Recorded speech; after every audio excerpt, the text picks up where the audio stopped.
akan menafsirkan sendiri begitu loh.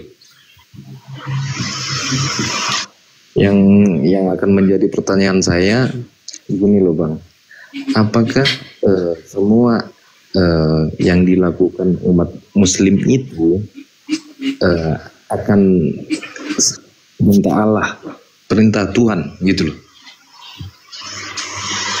Apa? Apakah semua yang dilakukan umat Islam itu akan perintah Tuhan itu sendiri?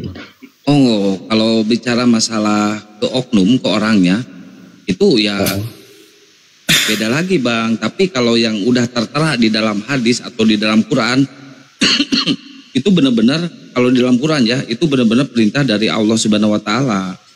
Itu. Tapi kalau udah ke perorangannya, ke personal itu beda lagi. Ada juga misalkan kalau di Kristen ya, berapa denom itu udah individual Bang. Yang paling ini ya, yang paling tentang kitan loh Bang, tentang gini Bang. Ya. Apa? Sunat. Ya, kitan. Ya gini aja Bang, intinya idealnya gini Bang. Semua yang dilakukan oleh umat Muslim itu berdasarkan Al-Quran dan hadis. Itu Bang kalau di Islam. Kalau melenceng dari Al-Quran dan hadis, itu udah di luar jangkauan agama Bang, ajaran. Gitu ya Bang ya. Kalau sunat itu ada nggak sih Bang di dalam Al-Quran? Tidak. Kita harus mengikuti milah Ibrahim, ada Bang. Oh, di dalam Al-Quran ayat berapa ya?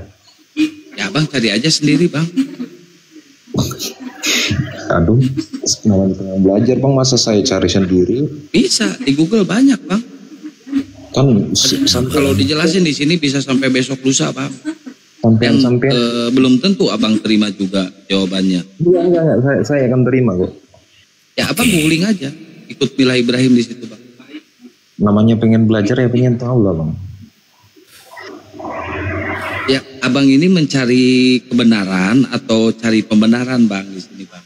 Saya dari tadi Bang udah nyampein beberapa ayat ya ke Oten. Ujung-ujungnya apa? Malah marah-marah Bang. Karena jawaban dari Islam itu berlogik. Kok marah-marah? Coba Abang buka di situ di HP. Saya kasih tahu ke Abang satu ilmu di dalam Al-Quran tentang sunat. Abang buka surat Al-Baqarah ayat 130 Bang. Silakan. Bacakan sama Abang. Di dalam Quran ya? Quran, kalau Al-Baqarah itu Quran, bisa juga di surat Al-Nahl ayat 123. Abang bisa di situ. Cari sendiri Bang. Coba. Ya, di sunat itu dikerat kulit katanya ya Bang. Tapi kalau misalkan sunatnya digigit sama si Agatha, putus semua itu nggak bisa Bang. Surah An-Nahl 123, Ali Imran 95, ada Bang. Al-Baqarah. Al-Baqarah berapa Bang? Al-Baqarah 130. 130. Yusuf, surah Yusuf 38. Tapi bentar, Bang. Sebelum Abang googling, Bang, saya ganteng gak sih Bang?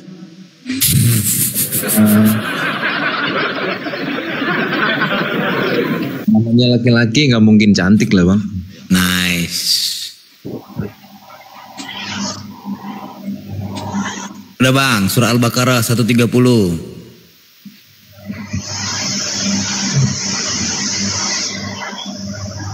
Surah An-Nahl, Ali Imran 95, surah Yusuf 38. Banyak Bang. Tapi nggak ada di sini Bang lo tentang sunat. Itu kan milah Ibrahim Bang. Al-Baqarah 130 kan ini? Iya nggak ada loh. Kalau ada gimana Bang? Coba dibuka, ditunjukkan ke saya. Al-Hajj 78 banyak abangku. Al-Hajj. Coba yang Al-Baqarah 130 itu Bang, saya pengen lihat, boleh nggak sih? Ya Abang googling, nggak punya HP lagi nggak Bang? Saya bacain aja ya Bang. Tapi saya nggak saya nggak temukan. Udah saya bacain aja udah, biar nggak ini. Soalnya udah mau subuh juga di sini. Dan siapakah yang lebih membenci agama Ibrahim selain orang-orang yang menjadikan dirinya sendiri bodoh? Dan sungguh kami telah memilihnya di dunia, dan sesungguhnya dia di akhirat termasuk orang-orang yang soleh ya. Jadi pesan utama dari surat Al-Baqarah ini adalah ayat ini menekankan bahwa agama Ibrahim adalah agama yang lurus dan benar. Orang yang membenci agama Ibrahim berarti membenci kebenarannya, menjadikan dirinya sendiri itu bodoh. Kenapa Islam itu mengikuti milah Ibrahim, ajaran Ibrahim disunat? Islam juga tentu akan disunat bang, gitu bang. Karena apa? Islam mengikuti milah Ibrahim, ajaran Ibrahim. Itu bang. Kalau ada orang yang tidak mengikuti ajaran Ibrahim berarti tidak disunat bang. Iya saya. Disambung lagi di ayat surah An-Nahl 123. Kemudian kami wahyukan kepadamu Muhammad, ikutilah milah agama Ibrahim, seorang yang hanif dan bukanlah dia termasuk orang-orang yang mempersekutukan Tuhan. Ya, saya tambah lagi bang. Jadi milah di sini nih, kalau abang tidak paham milah ya, bukan jamilah, milah ya. Milah di sini menekankan suatu sistem yang dilakukan oleh Ibrahim. Makanya Yahudi dikenal dengan Brit Milah, yaitu upacara anak laki-laki yang disunat. Di khitan. Ada lagi bang di surah Al-An'am. Sesungguhnya telah ditunjuk oleh Tuhanku kepada jalan yang lurus, yaitu agama yang benar, milah Ibrahim yang lurus, dan Ibrahim itu bukanlah termasuk orang-orang musyrik. Kan kau minta jawaban kan, kami bacakan ini, gitu loh. Jadi apa arti pengertian dari milah itu khitan, sunat? Brit milah kalau di Yahudi itu khitan. Yahudi, emang kan bukan Yahudi. Ini kan kami mengikuti milah Ibrahim. Ya Allah. Korelasikan dulu bang, coba berkorelasi ya bang. Abang tahu Brit Milah nggak bang? Ya itu makanya sebenarnya kan milah itu khitan gitu. Abang tahu Brit Milah? Iya, Brit milah khitan. Tahu nggak Brit Milah abang? Enggak. Makanya Yesus lahir di Yahudi, tapi Brit Milah nggak tahu Ali Teng ini ya. Gimana ini? Gimana nih?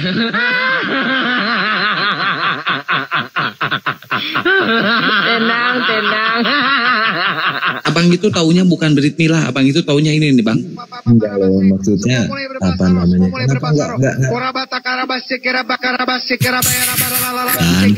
Gara-gara abang nih, balik moodnya. Orang lagi serius nanya kok.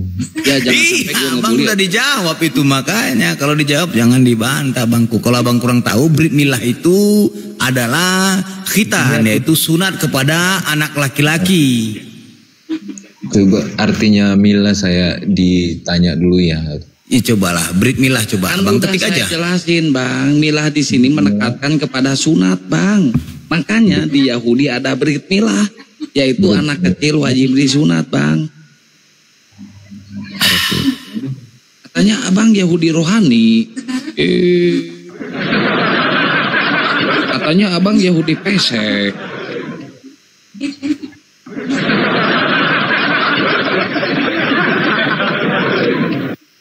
Apa sih kayak gimana sih tulisannya bang Brit Milah? BRIT Milah.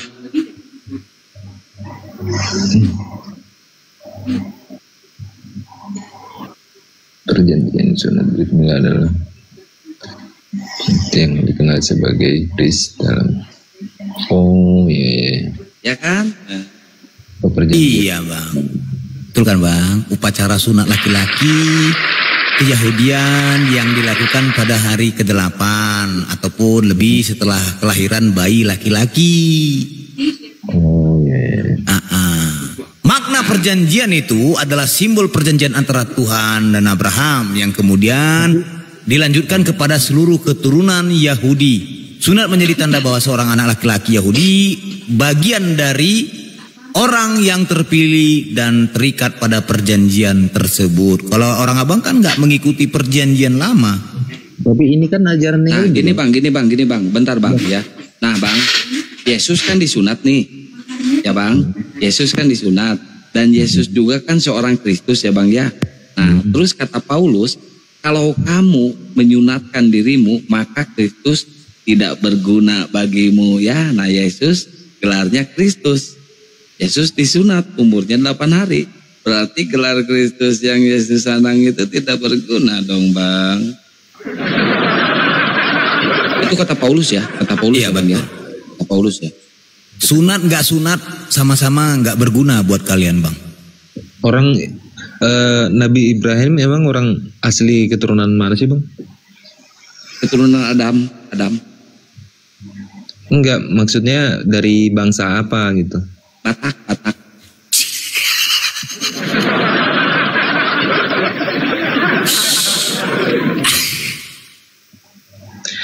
Bukan Sunda? Oh bukan. Sunda Wiwitan. Batak Kejawen. Orang mah serius lah tuh Bang, kumaha ya. Nah, saya serius loh dari tadi ngejawab, malah ke orang Ibrahim orang mana lu nanya? Gimana sih? Coba aku tanya samamu, Ibrahim itu orang apa? Bangsa apa dia?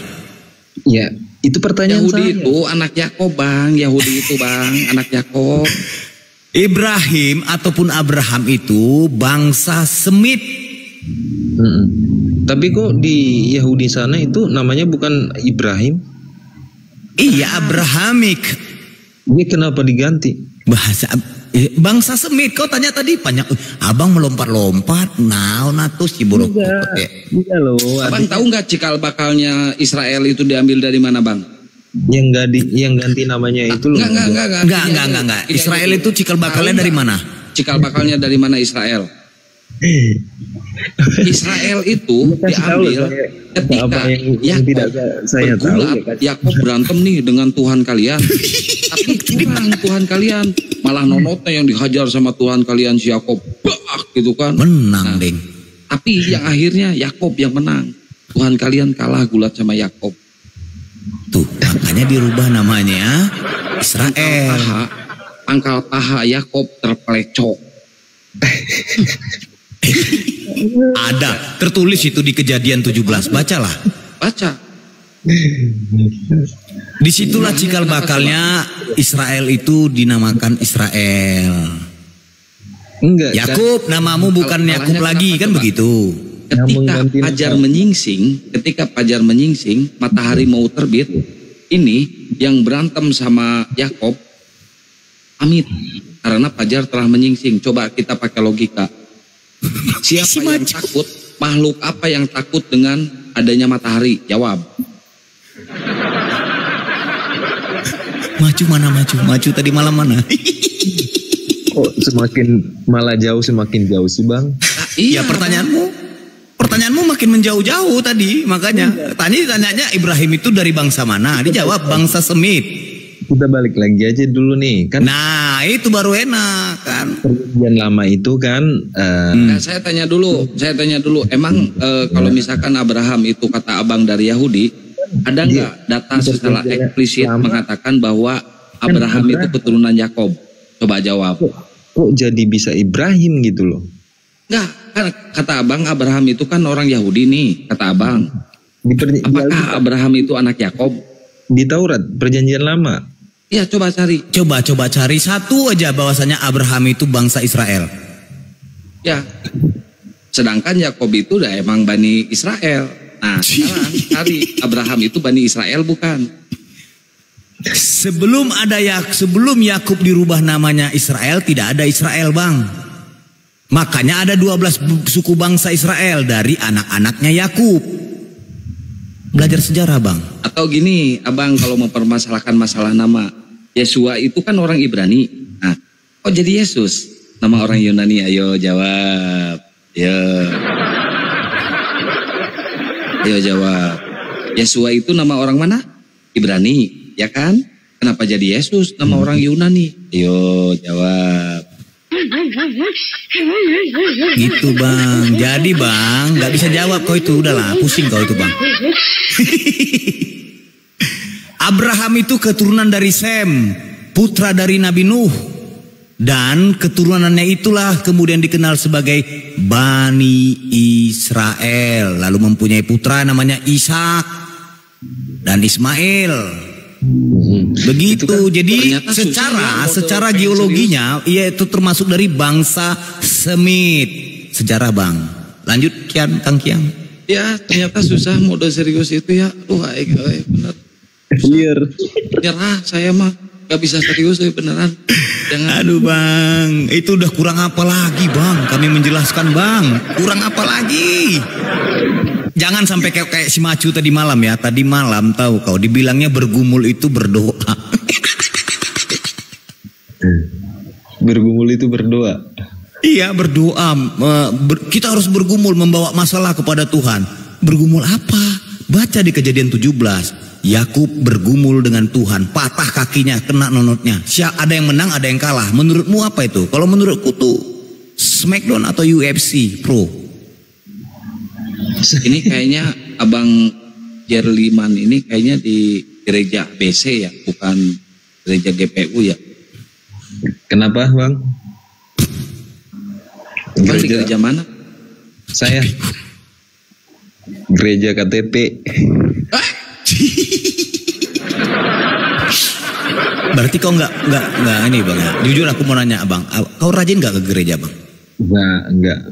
Oh Pak, iyalah wajar nanya gitu. Enggak. Udah ngapain ke gereja juga, dosa kalian udah ditebus sama Yesus yang mati terkutuk di kayu salib. Maaf ya. Ini kalau saya nggak bisa